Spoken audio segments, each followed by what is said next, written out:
Great to be here, John. So looking forward to hanging out with you. Me too. We always have such great conversations. I'm not sure exactly where this one will go. That's not entirely true, but it could go out to off to a whole bunch of different directions, which is actually the joy. Because the work that you've done. By the way, I'm jealous. You've run 5 companies. I've had trouble running one. Um, but just so excited to kind of dig in today with you. And Adrian, thanks for that lovely introduction and setting this all up. And also just I love the representation from kind of all over the world. So John, you know, organizations, leaders are facing challenges today. Tell me some of the challenges that you see them facing day to Well, day. yeah, go. We did that very quick LinkedIn Live, and we sort of kicked it off with this idea. I'm entering my 30th year in business and consulting, been through a couple of ups and downs in the economy. And during the Great Recession, or the global financial crisis, the GFC for those overseas, I saw 3 major issues that really hurt companies, and they're the same things I'm seeing today. The first was, and I say this very carefully, it's from a big Harvard research study, the lack of a vivid, compelling, and well communicated vision and strategy for growth. In VUCA times, volatile, uncertain, complex, ambiguous, where we are now, people need Yeah, to know that there's a direction in the organization, that we have a plan, there's someplace we're going. And the second part of that, and I underline it like 57 times, is well communicated. I see in a lot of organizations where the senior team, they know where they want to go, but if you went 2 layers down, they haven't heard it or don't understand or don't know it, which creates a lot of stress and yeah, anxiety. That's number one. yeah, Number two is, and it's one of the big things we're going to talk about today, is lack of courageous yeah, communication. People knew there were issues, and I see this right now. They know there's issues, they know their problems, they know that they're going to have to make some bold moves, and they don't want to talk about it. They want to hope yeah, it goes away. A lack of urgency, a lack of facing the truth. Big issue. Lack of courageous communication. Then the third is another big one, is lack of disciplined execution or accountability. Again, it's we know where we need to go. We're yeah, not talking about the problems. And when we do create a plan, we are not effectively implementing it. yeah. So John, when people don't have clarity of where they're going, when people aren't having these hard conversations, what happens? Well, the first one, when they don't know where they're going, if you don't know what success looks like, it's hard to win. So one Yeah, of the things I say is make it easy for your people to win. yeah, And then the other thing is, if they don't know where they're going, they don't know how their job actually is moving the company forward. They don't right. know what they're supposed to doing every day because they don't have a destination. It's kind of like driving a car. If you don't know where you're going, hard to pick which road to go down. Yeah, yeah, And know if you're moving in the right direction. yeah, You've got a directionless organization in a time when you need a strong direction and a lot of urgency and moving forward. And then the other thing I said is it's the lack of courageous communication. yeah, When problems are small, they can be approached and handled, but without that courageous communication, small problems become bigger and bigger until they can become catastrophic. yeah. So the earlier and the more transparent and the more communication people have, the easier it is to keep the organization moving in the right direction. Yeah, that's a great point. That last point grabs me. We had a client who runs a big, um, an automobile maker, manufacturer, and with hundreds of factories around the world. So pretty big player. And they were finding that every 2 years, like clockwork, they would have an 80 to $100 million big event. And what do they mean by that? That means that at the level of the plant, people, weren't speaking up. Something that was, they're building a new mechatronics arm. I'm just making that up. Yeah. But they're building something new. And because people weren't speaking up, they all of a sudden were in trouble and it became a big mistake. And because they didn't go and ask headquarters as well for trouble. So it was like double. When they actually did go to headquarters and say, hey, we got an issue, it wasn't a 10 to $20 million problem. It was the 80 to 100 million problem, which is just kind of what you're saying. And so, I think that's like there's so many consequences to not having a hard conversation. And so definitely to results. I mean, Well, that's ask the CEO of Boeing, who's testifying before Congress right now. yeah, And they have a dozen whistleblowers who said we couldn't, even though they have a program called yeah, Speak Up, yeah, they did not feel safe. They yeah, they felt that they would be punished or fired or whatever it might be, that there would be very negative consequences for raising issues of safety, of reliability, things yeah, that are fundamental to the company running well, let alone people's lives. yeah, yeah, So you've got to have that culture where people feel comfortable to speak up about even the hardest things. And I'm going to add one other thing when we talked about that vision, and it's one of the things I say to clients all the time is you can't over communicate this. yeah, If you talk, if every time you have a chance to talk about the vision, the values, the mission, the purpose, that is another thing that drives that culture. And I believe when everyone understands the purpose, the vision, the mission, it also creates a stronger bond of trust where it is easier to speak up. yeah. What's interesting about that is like just as a leader in a very small organization compared to the ones we're talking about, I sometimes feel like I've heard myself say something six or eight or feels like so many times that they might be bored with what I'm saying. And I just want to say to all the leaders out there, I mean, no, right? People hear things at different times for themselves on their journey. What they hear 6 months ago is different from what they heard 4 months ago, then 2 months ago, because they're changing. The circumstances are changing. And so they're hearing it differently. And on top of that, by the way, we know we just need repetition in spite of that, which is true. And so yeah, I think over communicate is, I mean, it's almost trite to say, but I think it's really true, isn't it? Yeah, and it's important to underline it here. We're not just talking about CEOs and senior executives and senior. If you lead one person, they Yeah, need to hear you communicate the vision for the two of you. Or where's our department going? Where's our team? Where's our sales team going? So it needs to cascade up throughout the entire organization. But this isn't just the CEO's job, it's everybody's job yeah, to communicate clearly. yeah. So let's talk about what's at stake. What's at stake if people don't dig in to these hard conversations? And as you know, John, like something that animates us is this idea of the last 8%. And for those who aren't familiar with it, um, we know for a team to be high performing, they need to take risks. They need to speak up. They need to name inconvenient truths. They need to offer a suggestion. If they think it can help or they see something wrong, they need to have, make hard decisions. So these are all interpersonal risks. So to be high performing, we know the biggest driver of high performing teams is that they take risks. Smart risks, but they take risks. And so what we attempted to do was try to understand that risk. We did a study of 34,000 people and we found that we noble human beings, if I just use conversations, although what I'm talking about is not limited to conversations, but if I just use conversations, let's say John and I are having a conversation, I can get to 85, 90, 92% of what I want to say to him. But when I get to that harder part of the conversation, the part that has consequences for John and our relationship and so many other things, all of a sudden he's going to get triggered by that, get emotional. Because emotions are infectious, I'm going to get infected by his dominant emotion. And now, as opposed to following through, having that last 8%, that hardest part of the conversation, I back off. I don't have it. Now, here's a problem. John can't read my mind. Your people can't read your mind. They don't know you didn't have the full conversation. A month later, we're in a meeting. John's still doing what I thought we talked about. We didn't. I'm thinking, John, what are you doing? Like, we talked about that. Again, we didn't. From John's perspective, this is all nonverbal. He's like, gosh, JP, I thought things are on track. Why are you being so passive aggressive? The problem is we never had the last 8% conversation. Irish playwright, I love this line. Um, George Bernard Shaw said the single biggest problem in communication is the illusion that it has taken place. It never took place. And so we call that the last 8%. It's in a conversation, it's in decisions, it's any time when on a team we need to take a risk.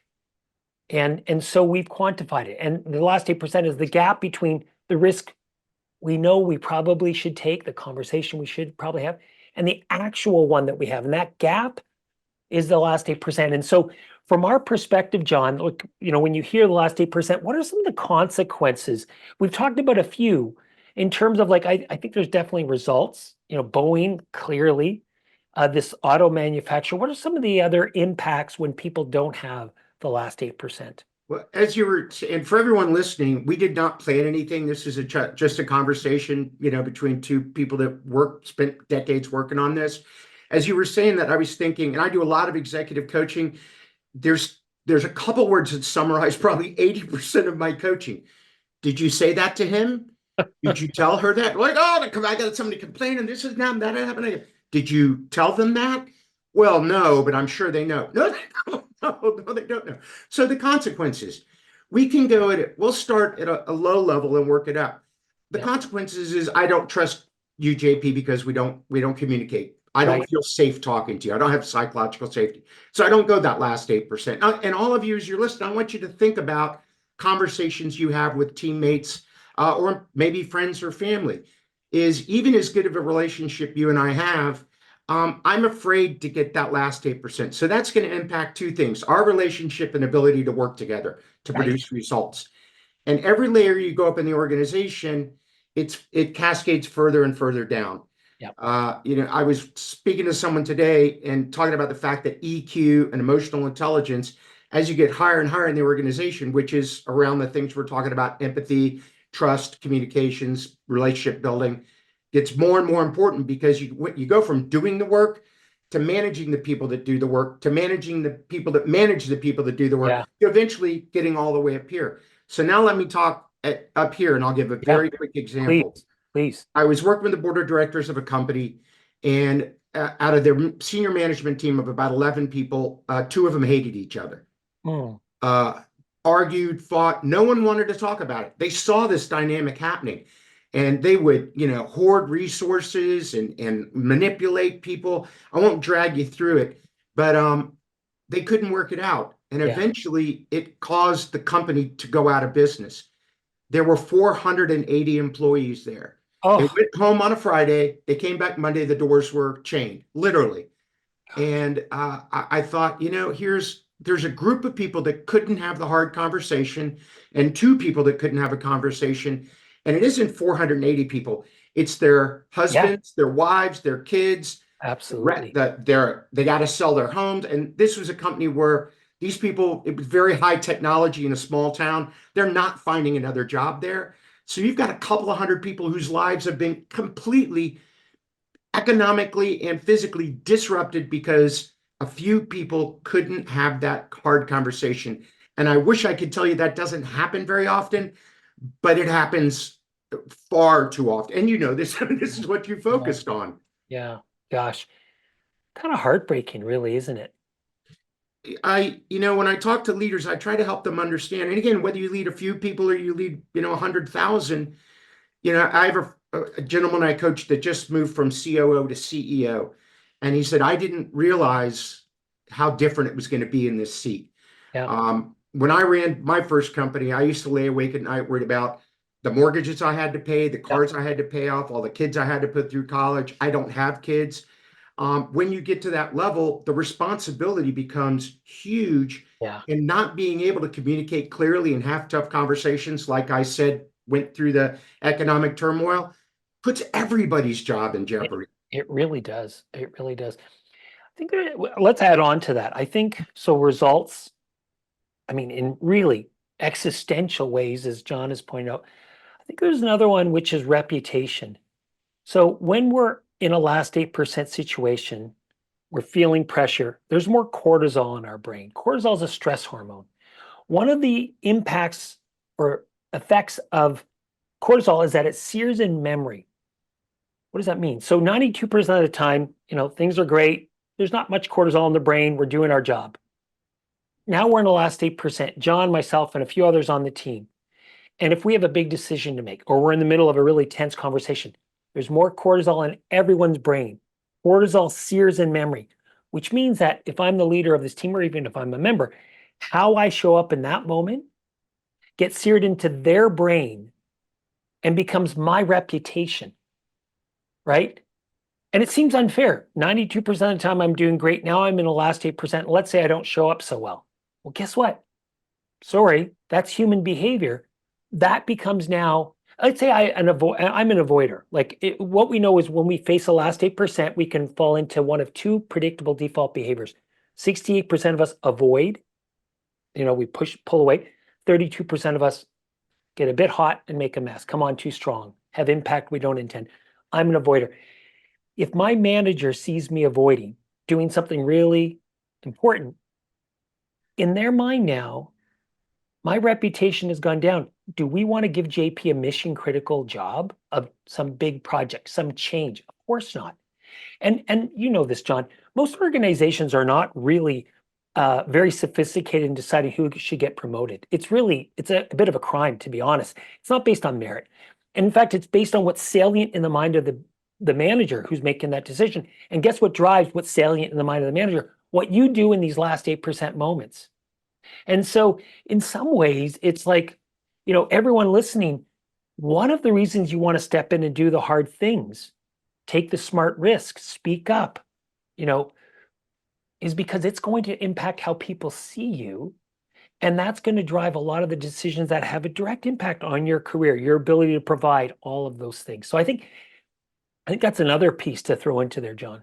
Yeah, and there's a super powerful idea that not a lot of people I've talked to have heard of that goes right to the heart of that. Big takeaway for people listening and watching: symbol management. Symbol Right. I love that. When you said that on the webinar, I was like, never heard of that. I love that idea. And symbol management is the small things you do that send really big messages.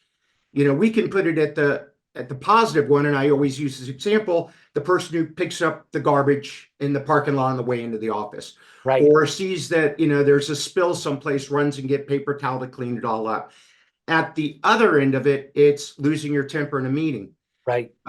being an avoider, refusing to speak up, saying things that are inappropriate. All those things send messages. I have worked in companies where the CEO would lose their temper and yell and scream. You better bet that the next level is going to do that, and the next level is going to do that, because they look up and say, well, this is apparently the way our organization runs. This is the way we treat each other. Yeah. So I'd like everybody to think about in this last 8% and what we're talking about psychological safety is when you're a leader, again, at any level, or an employee, you live under a microscope. Yeah. People watch everything you do. Yeah. They hear everything you say. They see what you don't do. They hear, listen to this, what you don't say, and they make up a story about it. And it's usually not a very good story. So great leaders are great at symbol management. Yeah. I love also, go ahead. No, please, John, please. I was just going to underline something you said.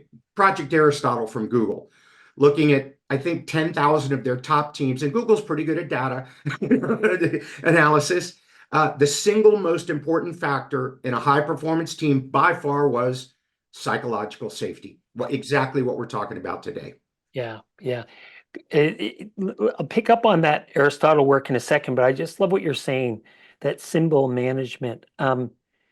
Everyone who's watching, you're a walking model, especially if you're a people leader, but you're a walking model for the many things, but including the culture on your team. The number of times, when I see values on a wall, and yet we found in data 64% of people can't even name all their values in an organization. So I'm not sure it's values that represents the culture of an organization, even though we want it to. I'm not sure that's the case. What we do know, though, is that culture is driven more by not the values on the wall, but because of the cortisol effect, what you do in that hard moment, what you do when you're modeling, as you just described, John, because that's what gets, especially in the hard moments, because that's people have more cortisol, it gets seared in.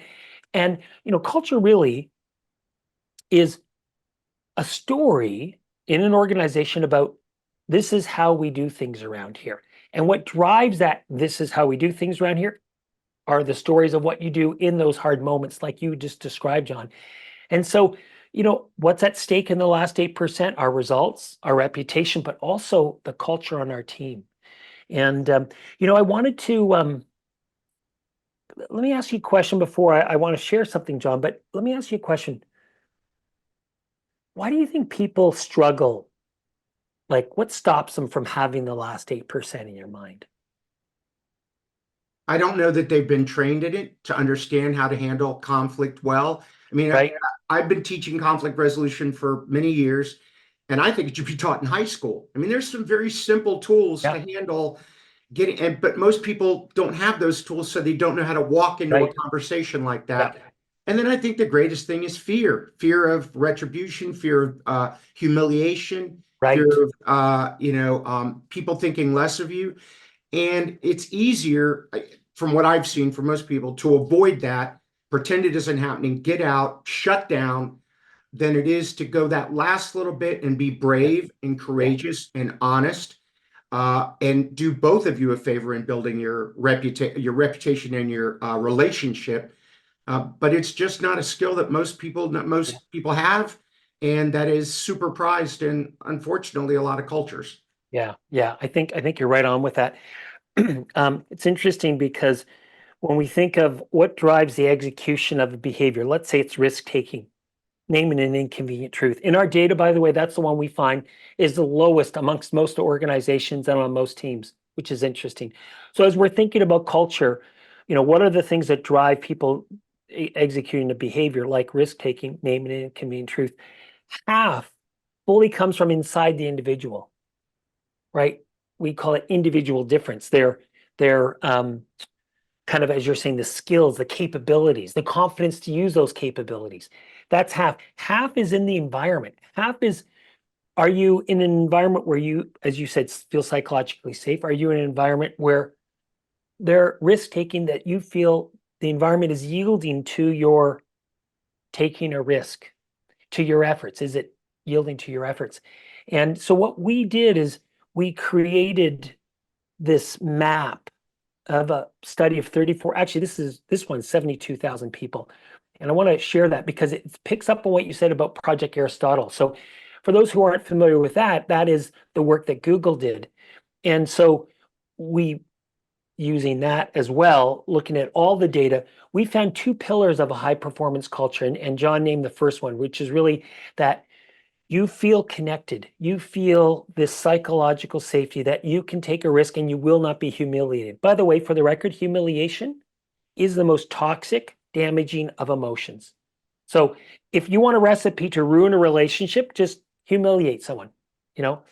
Um, so, but what we also found is that you also need to have skills, and this is your point, John, to step in to do hard things.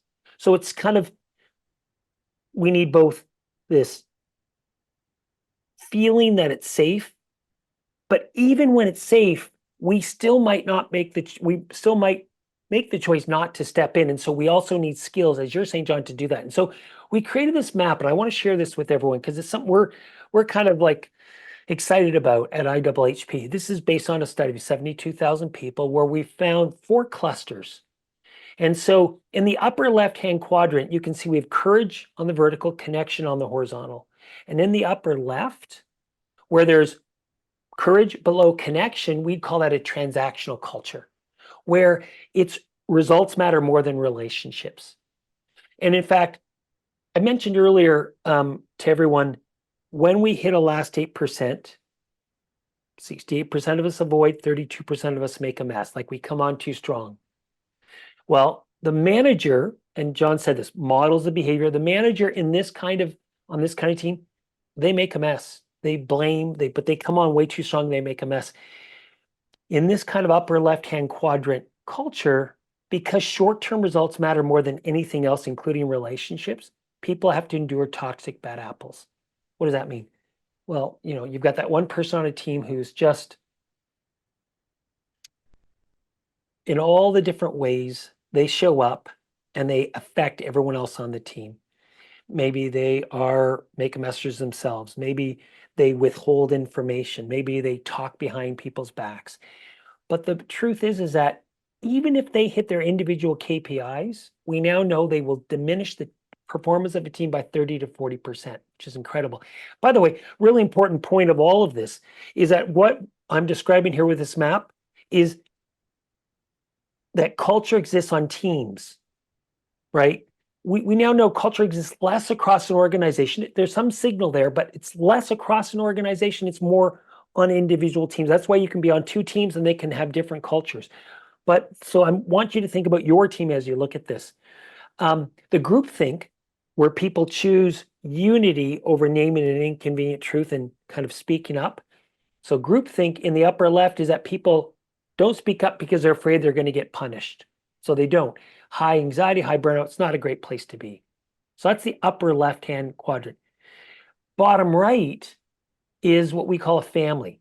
So it's high connection, but it's low courage. And this is where it's a nice culture, right? Being a Canadian, I know exactly what this is. And being an avoider, by the way, I know exactly what this is.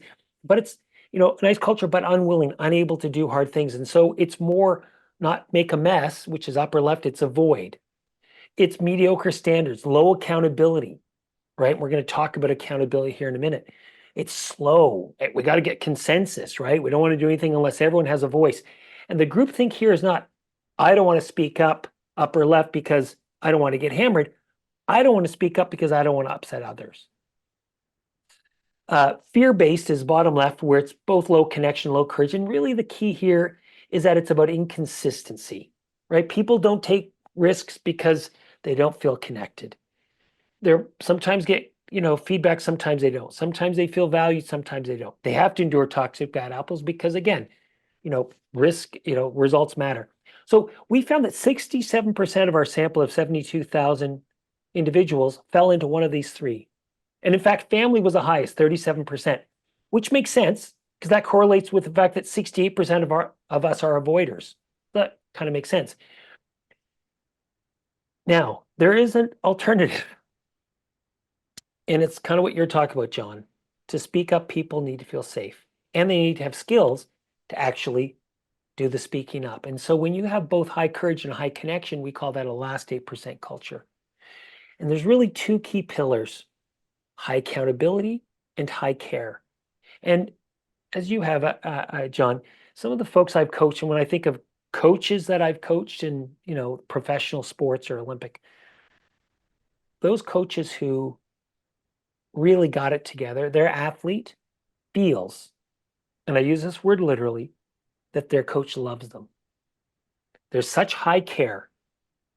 And in fact, because there's high care, that athlete will be able to and does accept, can withstand, I might even say, high accountability, high feedback, right? If you know the intention of your coach, that they love you, that they're doing this because they want the best for you, you will take that information very differently than when you don't. And so that's the critical piece. And in fact, I would even go further and say, for any organization that's going through a lot of change, where you need more accountability, it means you need more high care because people are now vulnerable.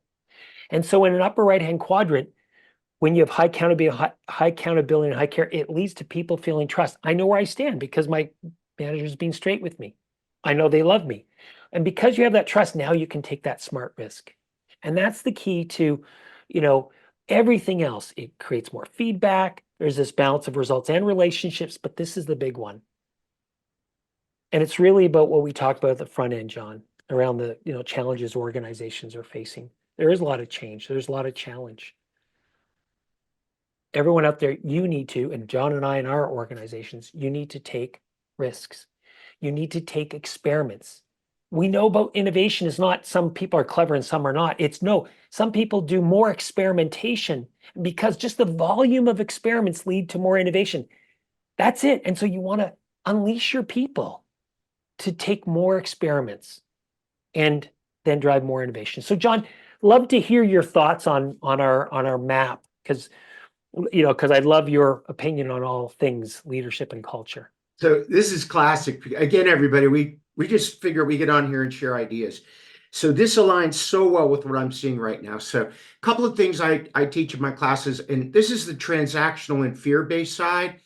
Here's a question I ask the people, and I'm asking everybody. Yep. I want you to think of the lowest performing employee in your entire company, the toxic one, the one that is mediocre, or even the one that hits all their numbers, and crushes it, but they're toxic. I work with one company that said our best salesperson is amazing, but he has 3 sexual harassment suits against him. And they're like, how much did the suits cost? Only $1 million. Oh, don't worry about it. Like, how does that match the value? But think of the lowest performing or the most toxic person in your company and ask yourself, would I like 10 more people like that on the team tomorrow? Mm. Yeah. Then I always follow. Yeah, you said, whoa. Then I follow up with this question. Then why do you have one? Because that person is, as you said, shaping the culture. You're saying this behavior is acceptable. You Yeah, make your numbers treat people horribly. That's fine in this culture. That's the way we do things. that's Now, it. go ahead if you've got No, something. well, I just love that point that becomes the stories that people tell about this is how we do things around here. That if John or Sally can get away with that, but because they hit their numbers, they can stay. That's a signal. That's symbol management, isn't it? In your words, that say, this is what we do around here. And so don't put on the wall that you believe in, I don't know, treating employees right. Don't do that because it's a joke and everyone will see it as a joke and you're going to create a cynical environment. In this particular company, which is a Fortune 50, I was in the boardroom with the CEO and the senior executive team, and they asked me, what should we do about this person? And I turned and looked at the wall, and their values were on a giant bronze plaque on the wall. I said, you have 2 choices. And one of their values was respect. I said, you can grind respect off of that, or you fire the person. Uh, Here's what happened. They fired me.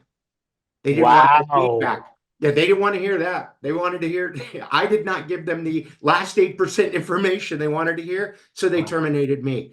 Now, let's go to something else. Is I just got asked on another panel about should companies feel like a family?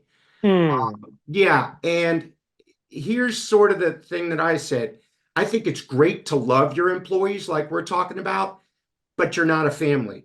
Yeah, And part of it is the accountability. that's Is it. in a you said it, in a family, everybody's nice. We don't want to upset, Yeah, rock the boat. We're Canadian nice. You wear the yeah, stupidest hat you've ever seen in your life. You go, oh, that's an interesting hat you're wearing. But the other side of that is, I do think you need a culture of very strong love and moral love, not romantic yes, love, but yeah, moral love, which is integrity and fairness and respect and yeah, empathy and compassion, where you're not my family member, but you are somebody I care about as yeah, a person, not just as an employee. I want to put a hand out to you and help you. I want you to be happy. I want you to be successful, which this gets to the heart of our title, Accountability is Love, is, and if you love someone that much, like the coach, you will hold them accountable. that's it. And you will expect the people that love you to hold you accountable because you believe that they want the best for you. Yeah, And holding you accountable is what allows you to be your best. I love what you're saying. And, as we like to say, teams, organizations, but teams might think of themselves as families, but they're not a family, right? In a family, you don't let go of your lowest performing kid, right? So everyone, you're not a family, right? That's called non-contingent love. That's not what we're talking about. We're in organizations where it is about results. It is about accountability. But here's the difference, and I think you just said it right. Everyone out there, you're not a family, but it doesn't mean you don't want to have high care. But then, and this is the whole point of this kind of webinar, to marry high care with high accountability. Boy, right? So John, speak to that because that's like a term you've come out up with. Accountability is love, and I love it. To speak to that a little bit because I think it's hard for people. I think the idea of taking risks or gives risk to hold accountable.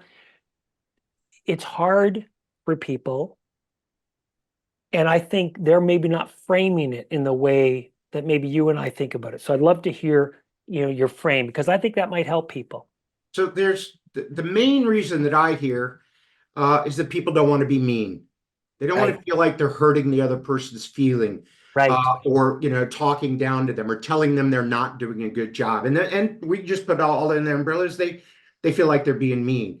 But the truth of the matter is, if you don't hold that person accountable, it will hurt their career It will hurt their team members. It Yeah. might hurt the company. At the extreme, if you're a manager who doesn't hold someone accountable, eventually they might lose their job Right. because they're constantly underperforming.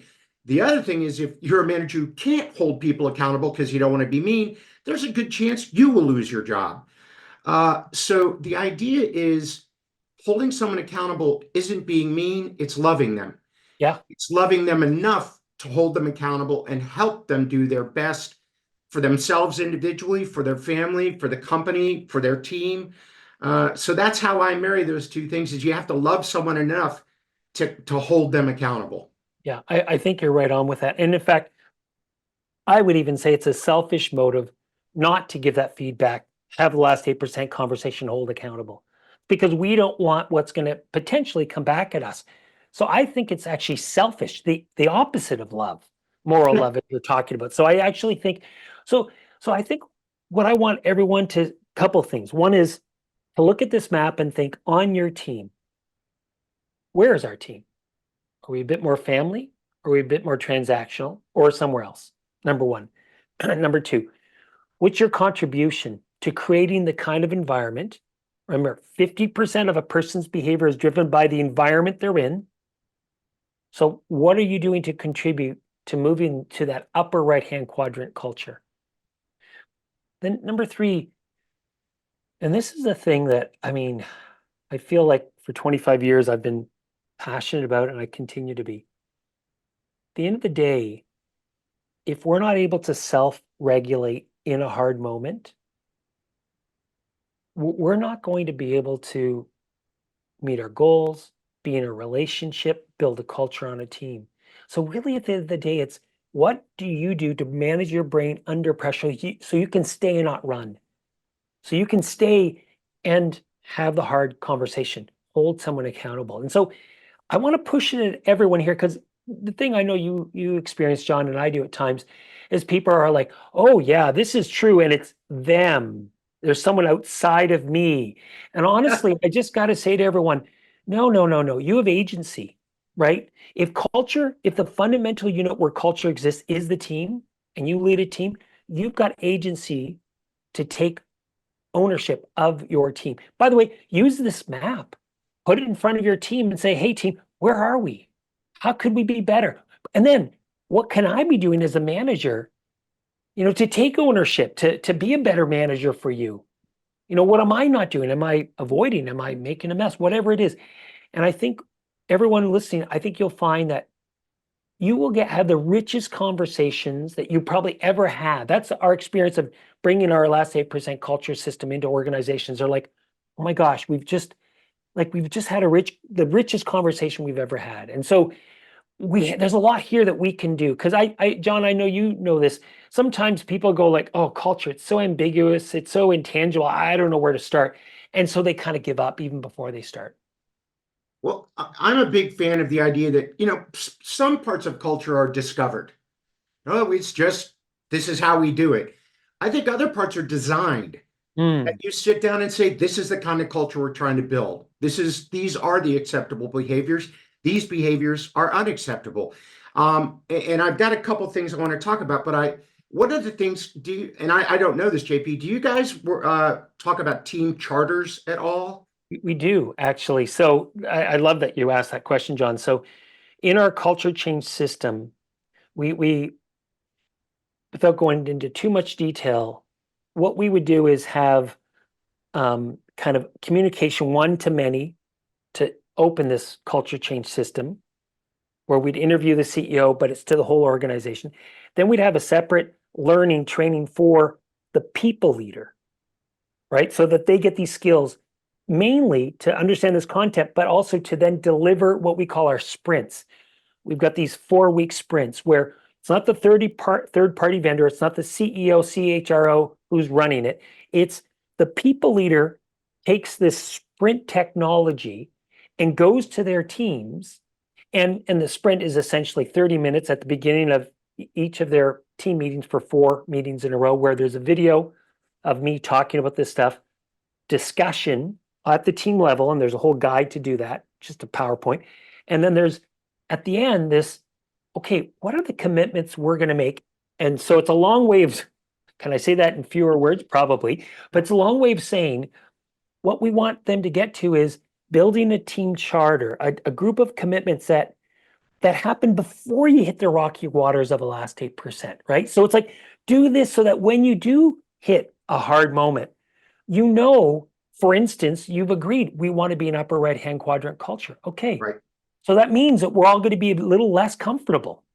There's going to be more discomfort, not less.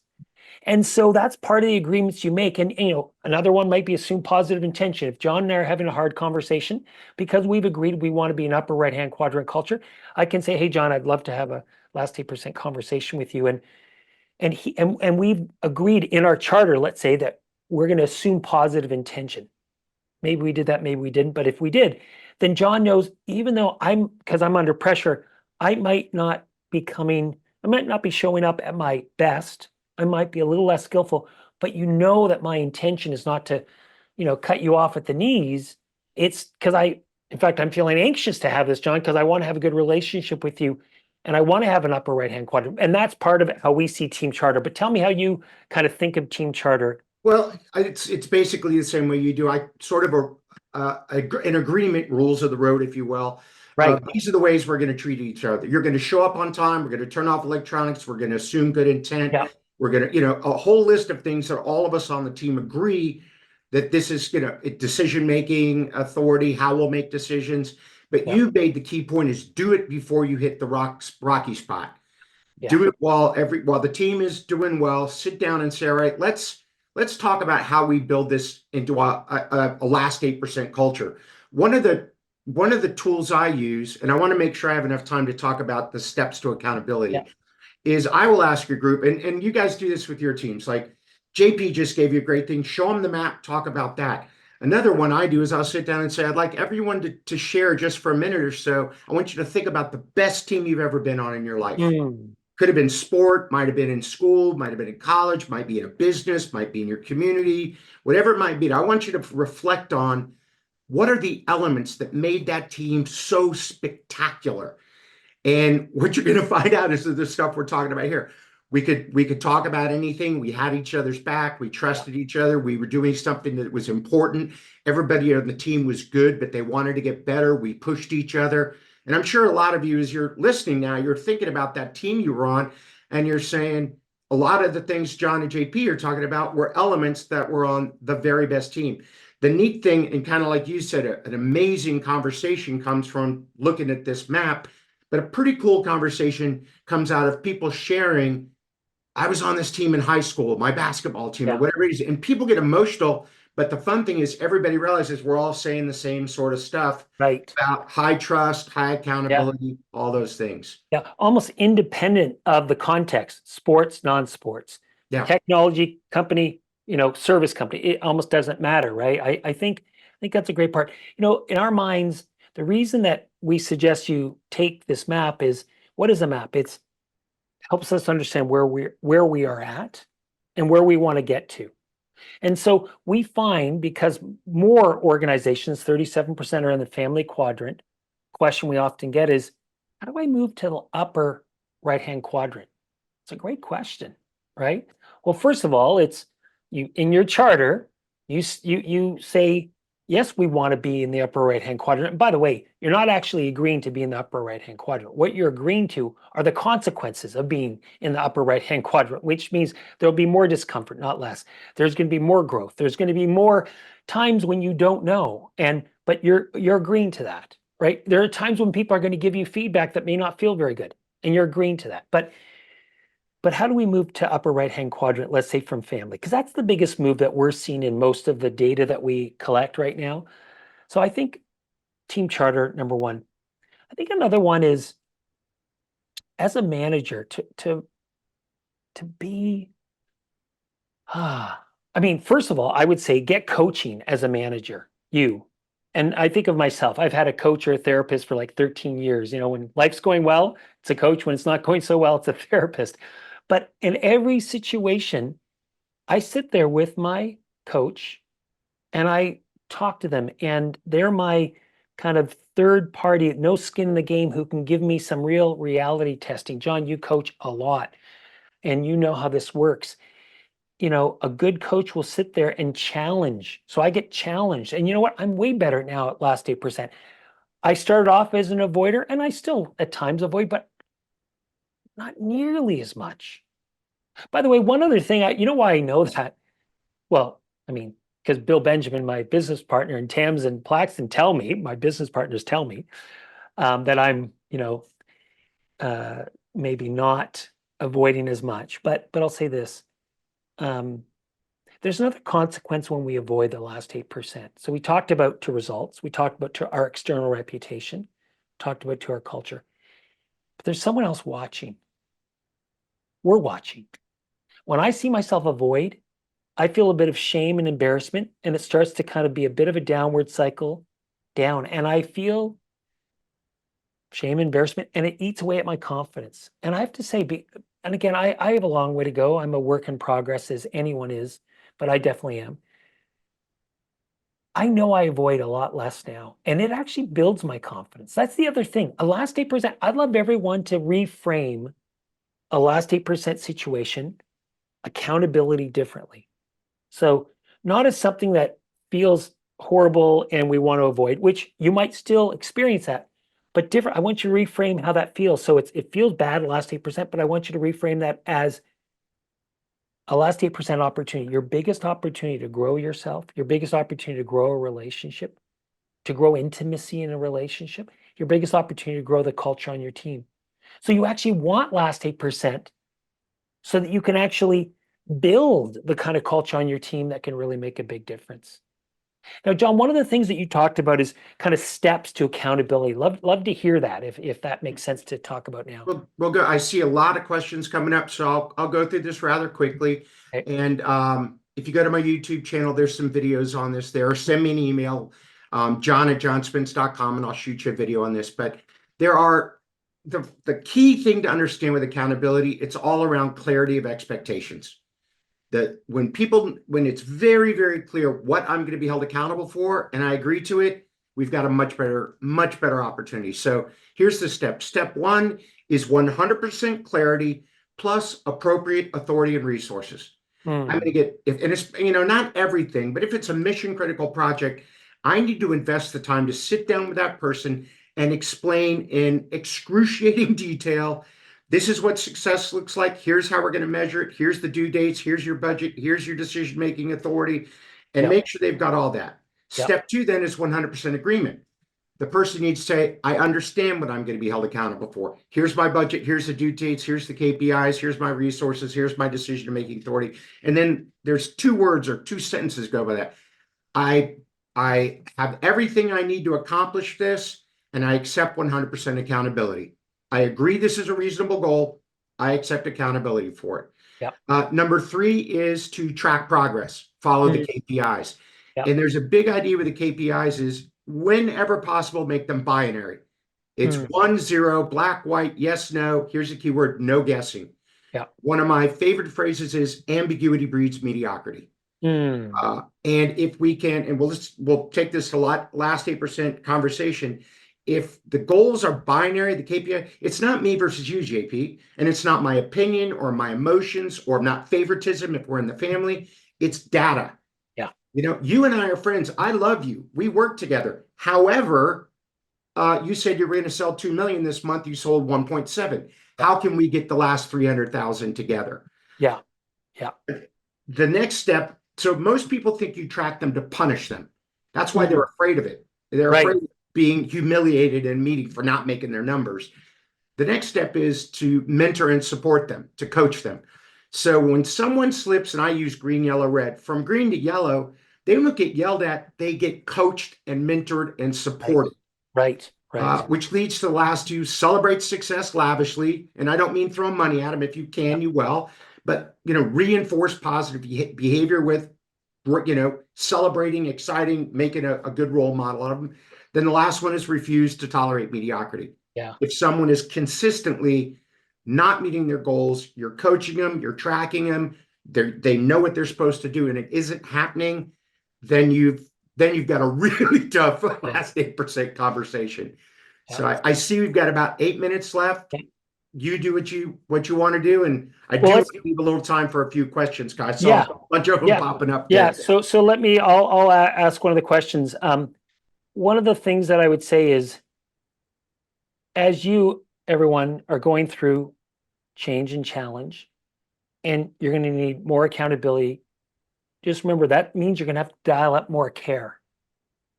That's really important.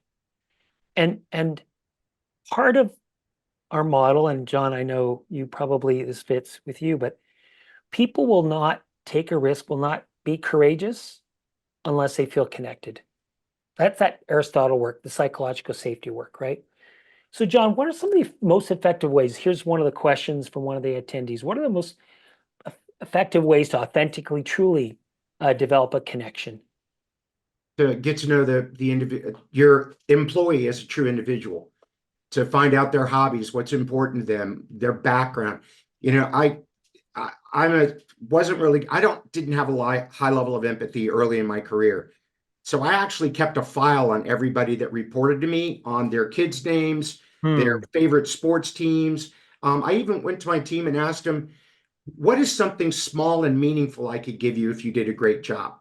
What's Yeah. something a little bit bigger? What's something really big, which was usually money? Yeah. But I tried to show them that I'm connected to you because I'm going out of my way to do something special. I'm going to show up at your kid's graduation. I'm going to give you, I might give someone, a young lady to work for me. I love flowers.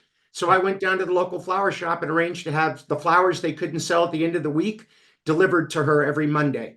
Big Yeah. bouquet of flowers. That was my attempt to say, you're important to me, so I'm trying to do something that's important for you. And I think that's the best way. Is you can't do it if you don't know them, don't understand them. Yeah. Yeah. Um, my mom and I would have an argument. So I was brought up Catholic. She's still the president of the Catholic Women's League. She's 91, 26 years now. And like twice she's left, but like, and then something happened. So she was, kind of voluntold, or she was recruited back to be president. But anyway, I don't believe in the golden rule. For just everyone, golden rule is you want to treat people as you want to be treated. I'm like, no. The best coaches that I've observed, they treat athletes as they need to be treated, not how I want to be treated, right? Because there's some athletes who are hard on themselves. So you don't need to pile on. You want to actually bring empathy and high care, because that's what's going to bring out their best. Then you have some athletes who don't hold themselves accountable enough. So it's not in that platinum rule. Yes, thanks, Nicole. It's no, no. They need you to get them to their best performance, to bring a bit more edge, bring a bit more high accountability, and be a bit stronger. And so it's not the golden rule. So we would argue over that, but I think that's a really important piece.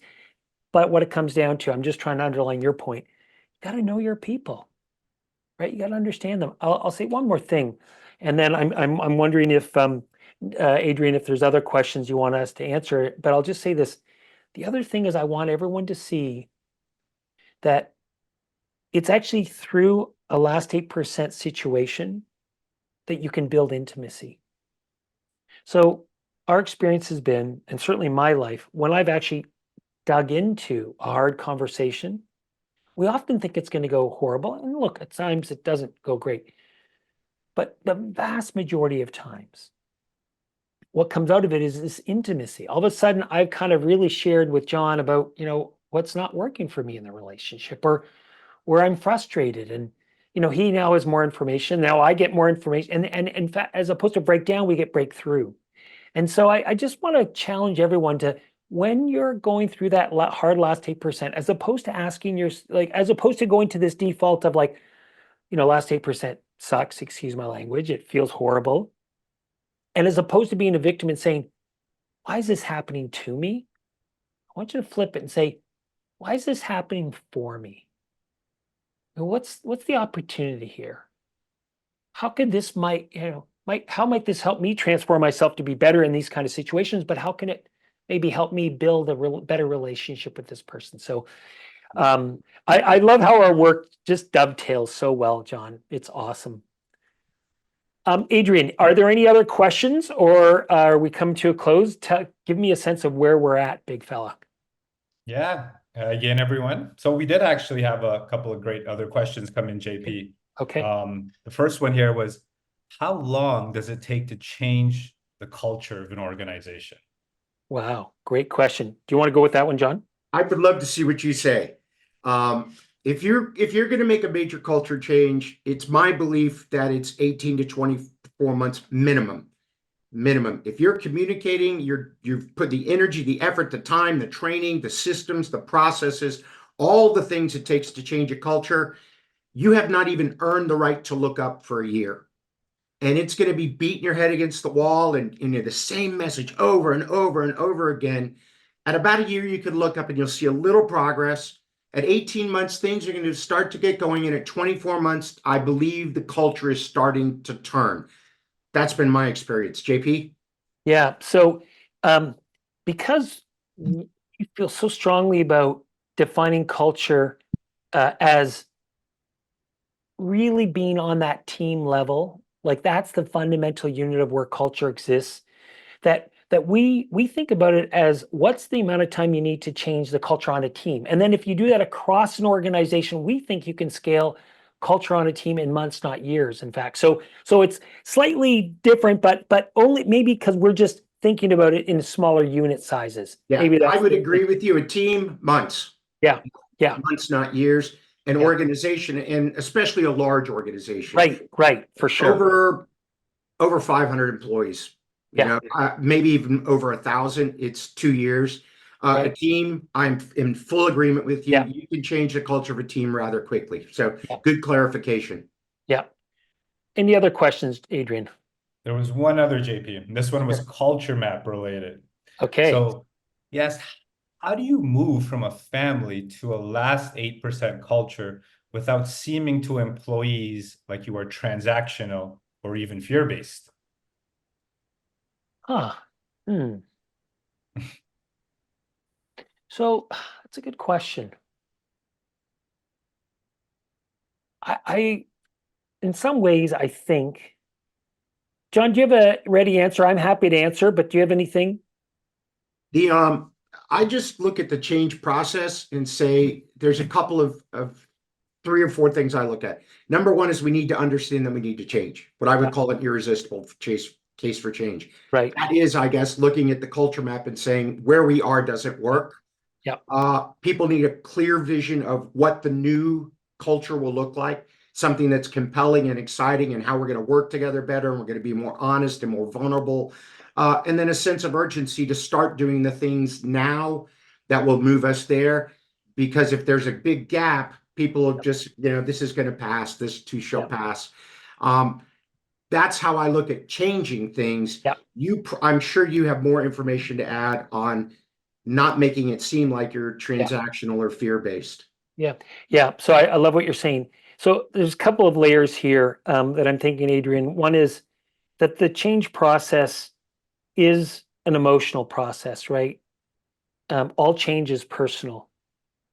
As some of you know, I wrote a white paper on that. And so people don't really resist change, they resist loss. And so it's loss. Oh, this is the way we used to be, and it felt comfortable. And for people to understand how we're going to move comes back to what John just said is like, why do we need to move? Like it just can't be, oh, we're going to no, it's because we are working on our culture so that we can, and then you've got to fill that in for what really meets your needs. And so it's really clear for folks. In our opinion, you don't change culture because you want to focus on engagement, you want to do this, you do culture for one reason and one reason only, because it's going to help you execute your strategy more effectively. And what's interesting is that if you really get clear on that, and it's like, oh, this is going to help me as a person in the organization get my work done easier with less, you know, kind of um, cost to me. That actually is really interesting to folks. How you do it, it actually does increase engagement. It does increase emotional commitment, discretionary effort. It does do all of those things, but it's got to be really clear. And I think if people are clear about the why, then as you start to move and you have discussions about what does it look like to be upper right-hand quadrant, and you name, I don't want us to fall into fear or transactional, because as we bring in more accountability, it might feel that way. So if you have the conversations at the team level and you're really explicit then you got a shot to get there with and manage that risk. John, were you going to say something to that? No, No. no, I was just smiling because what you and I do, and again, team, we didn't sit down and figure this out, is so well aligned. Yeah. And just been a joy to talk to you about this. An absolute joy to spend time with you. John, I honestly, you've been such a benefit to our organization, to coaching people on our team, to being a support for me and for us. I can't thank you enough, really. And so I want to thank everyone for taking time out of your busy days to be here with John and I, Adrian and Olivia, and everyone at IWHP. Thank you guys so much for just putting on such a great show, making it easy for John and I to step in and do our thing. So, Adrian, I'll leave it to you. Wow, this was so good, guys. And I just want to thank you guys, and I want to thank everyone for attending and spending your time with us today.